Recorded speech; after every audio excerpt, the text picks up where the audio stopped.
अब सड़क पर नायब तहसीलदार और वकीलों की लड़ाई लामबंद। तहसीलदार 3 सूत्री मांग को लेकर धरने पर बैठे। मुंगेली और राजनांदगांव में भी तहसीलदारों ने किया प्रदर्शन। छत्तीसगढ़ बार काउंसिल के पूर्व अध्यक्ष घुश्राम साहू ने दिया बयान, कहा वकीलों को गिरफ्तारी के बाद काम पर वापस जाना चाहिए। रायपुर में कई पटवारी करोड़पति हैं। राजस्व विभाग में भ्रष्टाचार रोकने के लिए 3 साल में हो ट्रांसफर, वकीलों का कहना है। घटना की रिपोर्ट हो गई है और जो पकड़े गए हैं वे जेल में हैं। अब उस मुद्दे पर जांच चल रही है, तो उस विषय को लेकर अनावश्यक शासकीय कार्य में बाधा डालना गलत है। उनका प्रदर्शन अपराध है, उसमें प्रशासनिक तौर पर कार्यवाही होनी चाहिए। वही नायब तहसीलदार संघ ने की सुरक्षा की मांग, घटना की पुनरावृत्ति न हो ऐसी व्यवस्था होनी चाहिए। वही तहसीलदारों का कहना है, ये कैसे मुमकिन है जो अपराध उन्होंने कथित किए हैं निसंदेह इस प्रकार के कृत्य और होंगे। इसलिए हम लोग न्यायालय की गरिमा को बनाए रखने के लिए और न्यायालय के सारे कर्मचारियों की सुरक्षा के मद्देनजर सरकार कोई दिशा निर्देश जारी करें। देखिए, हमारा कहना है कि घटना की रिपोर्ट हो गई है, घटना की रिपोर्ट हो चुकी है और जो जिसको पकड़ा गया है वो जेल में है। ठीक है, अभी उस मुद्दे की जांच चल रही है।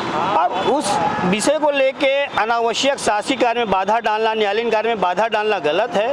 वो इनका जो प्रदर्शन है वो अपराध है एक तरह से, उस पर प्रशासनिक तौर से कार्रवाई होनी चाहिए उनके खिलाफ। दूसरा सवाल है कि लगातार राजस्व विभाग में भ्रष्टाचार की खबर आती रहती है।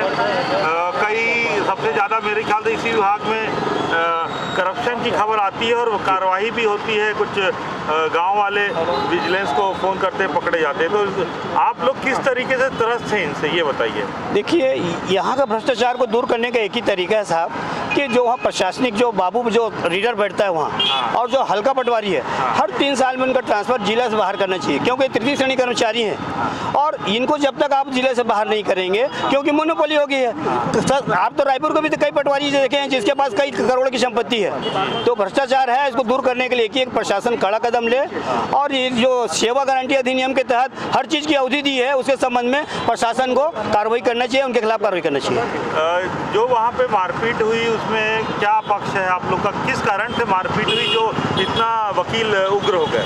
देखिए साहब कि एक वकील जो है सुबह से जाके बैठे रहे, तहसीलदार मिले नहीं, शाम को जब मिले तो उन्होंने कहा कि हमारी बात सुन लीजिए, क्योंकि उसमें सिविल कोर्ट में फैसला थे उसके पक्षकार के पक्ष में और नामांतरण की कार्रवाई चल रही थी। उन्होंने कहा कि हमारा कागज ले लीजिए और हमारी बात को रख लीजिए।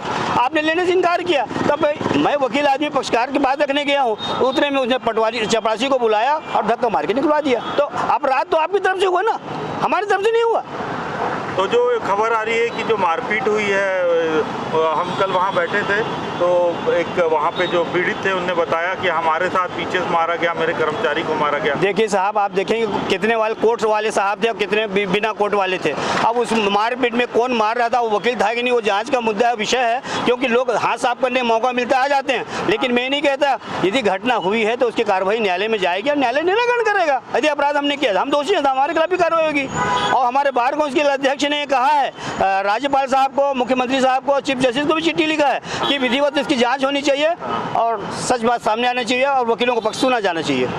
जिस तरीके से वकील जो है न्यायालय में जाके जो लोगों की प्रताड़ना को दूर करते हैं, वो पीड़ित हो रहे हैं, इस विषय में क्या कहना है? कि साहब उस देखिए, हम खुद कोर्ट ऑफिसर हैं और कोर्ट ऑफिसर यदि न्यायालय में पीड़ा झेल रहा है, इसके लिए शासन को वास्तव में आना चाहिए। हम तो यदि चल रहा है, सरकार से क्या मांगे जिस तरीके से इनकी कार्य प्रणाली है? देखिए सर, आपका क्या कहना है? मेरा खुद का ये विचार है कि जैसे लेबर कोर्ट को सिविल कोर्ट में ला दिया गया, उसी तरह से राजस्व न्यायालय को भी सिविल कोर्ट में रख दिया जाए, तो ये भ्रष्टाचार और बाबू जो पटवारी है ना, ये कोई पैसा घूस नहीं ले पाएंगे और 15 दिन में आदेश हो जाएगा प्रकट सुनने के बाद। जैसा आपने भी कहा कि जब सारे लोग गिरफ्तार हो गए हैं तो अब इनको वापस चला जाना चाहिए, तो ये कैसे मुमकिन है? क्योंकि जो अपराध उन्होंने कारित किया है, निसंदेह इस प्रकार के कृत्य और होंगे। इसलिए क्या है, हम लोग न्यायालय की गरिमा को बनाए रखने के लिए और न्यायालय में जो है सारे कर्मचारी, चाहे वो भृत्य हो या लिपिक वर्ग हो या फिर हमारे जो है तहसीलदार, नायब तहसीलदार हो, एसडीएम, कलेक्टर, जो सारे हैं, हमने सारे को लिया है जो न्यायालय का जो है न्यायालय में काम करते हैं और उनकी सुरक्षा के मद्देनज़र हमने जो है दूसरी मांग रखी हुई थी प्रमुखता से कि इसकी पुनरावृत्ति ना हो, इस संबंध में कोई दिशा निर्देश जारी हो। और जब तक जो है ये दिशा निर्देश जारी नहीं होता तब तक ये हड़ताल भी निरंतर जारी रहेगा। क्या आप लोग अपने को असुरक्षित महसूस करते हैं अपने काम के दौरान? पहले हम महसूस नहीं करते थे, लेकिन जैसी अभी घटना घटी है, जिस तरीके से जो है संगठित होकर सुनियोजित ढंग से 150 से ज़्यादा वकीलों ने जो है हमारे एक जो है रायगढ़ तहसील के अंदर घुसकर जो हमारे 3 साथियों को उनने मारा है, वो निसंदेह गलत है। और इसके वीडियो वायरल हैं, जिसकी पुष्टि जो है उस वीडियो से किया जा सकता है। कहीं पर भी जो है वो वीडियो गलत है ऐसा जो है दर्शित ही नहीं होता है। तो निश्चित तरीके से जो है कार्रवाई तो है और वो नियमानुसार होगी, परंतु आने वाले समय में पुनरावृत्ति ना हो, इसलिए हमने जो है धरना प्रदर्शन को निरंतर जारी रखा है और ये चलता ही रहेगा जब तक कि हमारी मांगें पूरी नहीं होती। For more news updates, do subscribe, like, share and comment. Clipper 28